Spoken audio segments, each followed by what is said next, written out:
வெள்ளாள கவுண்டர்களுக்கு வெண்ண, வன்னியர்களுக்கு என்ன சுண்ணாம்பா? திமுகவிற்கு எதிராக கொதித்து எழுவார்களா உடன் பிறப்புகள்?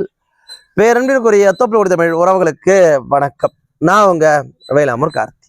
பார்த்து கொண்டிருக்கக்கூடிய பார்வையாளர்கள் சேனலை சப்ஸ்கிரைப் செய்தும் பெல் ஐகானை கிளிக் செய்தும் ஆதரவு தரும்படி கேட்டுக்கிறோம்.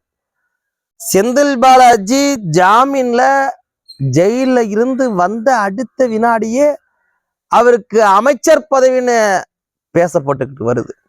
ஆனா திமுக தொடங்கிய காலத்துல இருந்து துண்டு போட்டு தலையை கொடுத்து சொந்த சமுதாயத்திற்கு எதிராகவும் பேசி கட்சிக்காகவே கிடந்த துரைமுருகனுக்கு அந்த கட்சியில உரிய மரியாதை இல்லை. 30 வருஷமா 40 வருஷமா கட்சியில கஷ்டப்பட்டு கட்சி வளர்த்தவனுக்கு கூட அமைச்சர் பதவி இல்லைங்க. முந்தா நாள் அதிமுகவிலேருந்து ஓடி வந்து திமுக கொடுத்த வழக்குல கைதாகி இன்னைக்கு அதே வழக்குல ஜாமீன்ல குற்றவாளிதான் குற்றமற்றவரும் நிரூபிக்கல நிபந்தனை ஜாமீன்ல வெளியாகி இருக்கக்கூடியவருக்கு தூக்கி கொண்டு போய் அமைச்சர் பதவியை கொடுப்பதற்காக காத்து கொண்டிருக்கிறது திமுக தலைமை.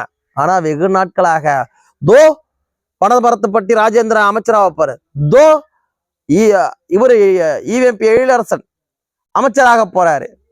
பேச்சு மட்டும்தான் வந்துகிட்டு இருக்கு, ஆனால் அமைச்சராக்கப்பட மாட்டார்கள். காரணம் அவர்கள் வன்னியர்கள். அவர்கள் என்னத்தான் அடிமை சாசனத்தையே எழுதி கொடுத்தாலும் அவர்கள் அமைச்சராக்கப்பட மாட்டார்கள். உங்களுக்கு பணமரத்துப்பட்டி ராஜேந்திரன் ஒரே ஒரு ஆளு, சேலம் தருமபுரி பகுதி அந்த பெல்ட்டுக்கே ஒரே ஒரு ஆள் தான் திமுக எம்எல்ஏ ஜெயிச்சு வந்திருக்கிறார். சரி, அவருக்கு ஒரு அமைச்சர் பதவி வந்துடும், வன்னியர்களுக்கான பிரதிநிதித்துவத்துக்காக வந்துடும். வீரபாண்டியாரையே வரலாற்றையே தெரியாத அளவிற்கு வீரபாண்டியார் புகைப்படப்பே அச்சிடாத வண்ணம் ஸ்டாலினை குளிர்விக்கக்கூடியவர்.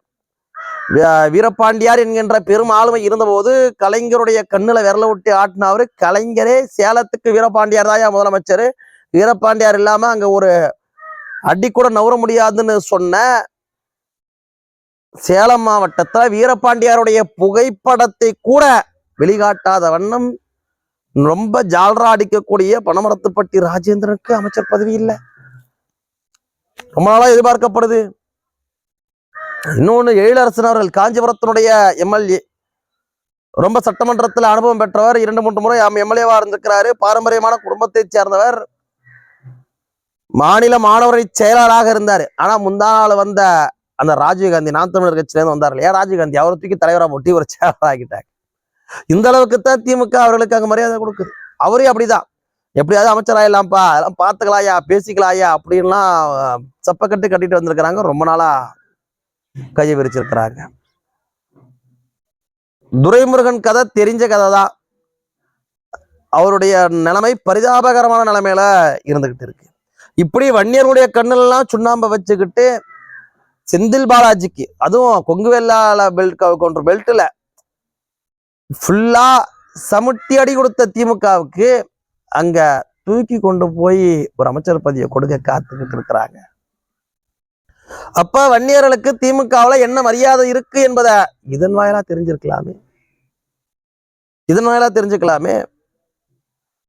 செந்தில் பாலாஜி அதிமுகவில இருந்து முந்தாள் வந்தவரா இருக்கட்டும், ஜெயிலுக்கு போயிட்டு வந்தவரா இருக்கட்டும், அதனால திமுகவுக்கு அவ பேரா வந்ததா கூட இருக்கட்டும், ஆனா அவரு எங்களுக்கு தேவை. பணமரத்துப்பட்டி ராஜேந்திரனும் எழிலரசனும் துரைமுருகனும் திமுகவே கதின்னு கிடந்தாலும், 40 வருஷமா அடி உதப்பட்டு ஜால்ரா அடிச்சுட்டு கிடந்தாலும் அவர்களை நாங்கள் அமைச்சராக்கி அழகு பார்க்க மாட்டோம் என்று கொண்ட திமுக கொள்கை இருக்கு பாருங்க. என்ன ஒரு கொள்கை! இந்த கட்சியில வன்னியர்கள் சிலர் பயணப்படுறாங்கன்னு நினைச்சாதான் மனசு கிடந்து வேதனைப்படுது. என்றைக்கு திருந்துவார்கள் திமுகவில் இருக்கக்கூடிய வன்னியர்கள்? பொறுத்திருந்து பார்ப்போம்.